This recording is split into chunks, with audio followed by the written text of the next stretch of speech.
Hello there, I am here today to bring you the second half of my November reading. Let's not even talk about the fact that it's December already, because that is just so crazy, it blows my mind and I don't want to think about it. So let's get straight into the books. It hasn't been as good this second half of the month. I was ill for about a week of this half of the month, so I don't think that the reading has gone too badly with that in mind, but yeah. I'll get straight into it anyway. So the first book I read in this half of the month was By Light We Knew Our Names by Anne Valente. This was my short story pick for the month. I've heard kind of bad things about this, to be honest, on YouTube. I think there is kind of a bit of hype about it, but I've generally heard quite pretty negative things. So I kind of went into it skeptically. And I did end up quite enjoying it. I would say that the second half is definitely stronger than the first half. I felt like the stories at the start kind of lost me a little bit. There was one called A Taste of Tea, which though I liked the actual story, it kind of left me thinking, what?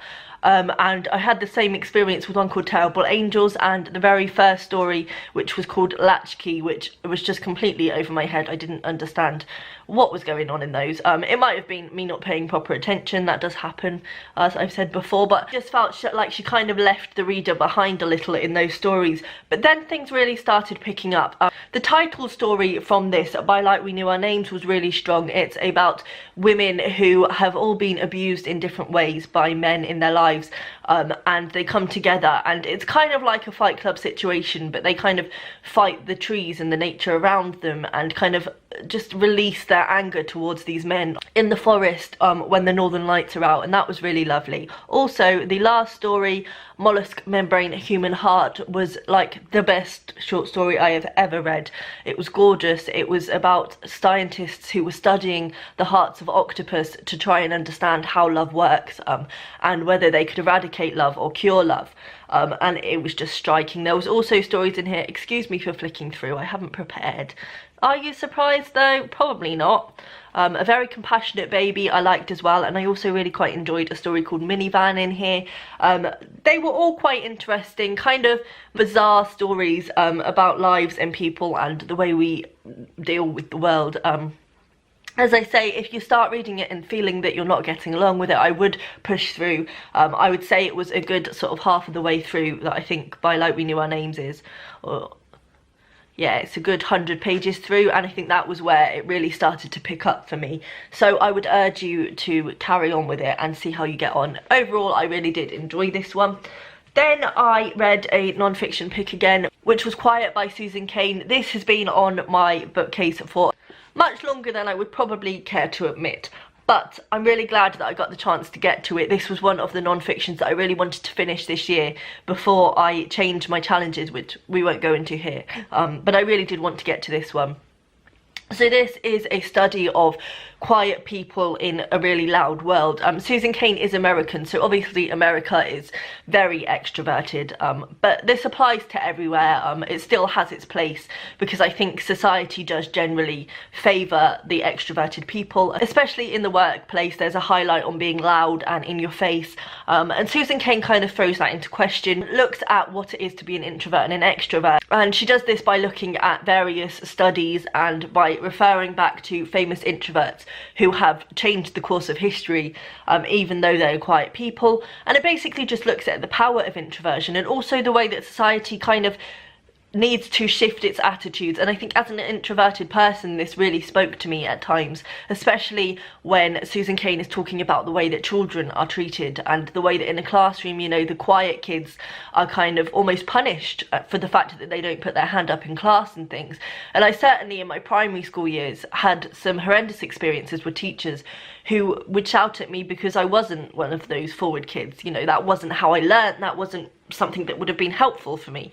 But very much in the school system, it is really seen as a bad thing, and teachers kind of do highlight it and punish you and get angry at you for not partaking in the class as much. And Susan Cain just looks at that and also looks at parents and how they deal with their introverted children and how possibly they could look at the introversion in a different way and maybe get along better in that sense.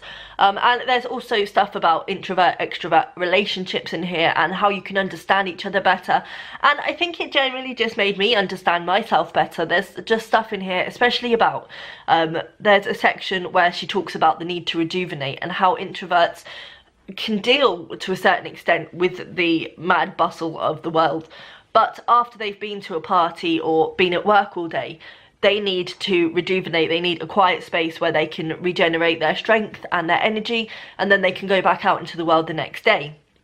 Whereas extroverts need much more stimulation to keep them happy, so they are much happier to go out in the evening. It's just really interesting, and I would urge anyone to read it. I think it will be useful for extroverts as well, because it will help you understand the introverted people in the world, and yeah, I would just recommend this one. Then I read my YA pick for the month, which was actually a reread from when I was younger, and that was The Dark Beneath by Gibbons. This was a funny one for me. I really enjoyed this when I was younger. It's one of those standout books from my childhood that I really remembered. It's interesting because it talks a lot about immigration, and the main plot line is they follow a 16-year-old called Imogen, and she's talking about sort of fractions in her neighbourhood, about the fact that a kind of detention centre basically is being built to house the immigrants that are on their way, and a lot of people are kicking up and saying, you know, this is our country, keep them out, and Imogen ends up getting involved with the immigrants and fighting for the cause, etc., and she ends up meeting one particularly, and a romance emerges because, you know, it's YA, which I think is really interesting, and I think especially given that this book was written in 2001, it's interesting to see that that is still a topic that was very much relevant back then.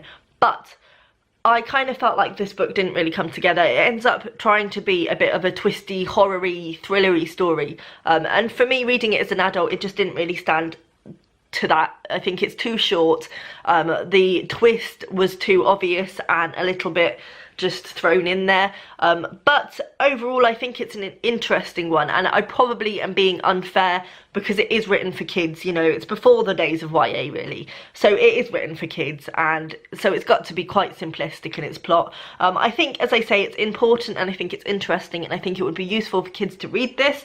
But for me, at my age, it just didn't really float my boat. And finally, I finished the month with another non-fiction, and that is the Bookshop Book by Jen Campbell. I've spoken before. I went to see Jen this month, which was really lovely, and I decided to finally pick this up. I don't actually know why I haven't read this. I think it's one of those books that every time I see it in a shop, it's when I have no money. So I'm like, oh, I need to get that. And it just never happens, so I thought, what better time to get it than when I'm actually seeing Jen, and she very kindly signed it. Yes, I really enjoyed this. I've been kind of reading this on and off throughout the month, and I think actually that's probably the best way to do it.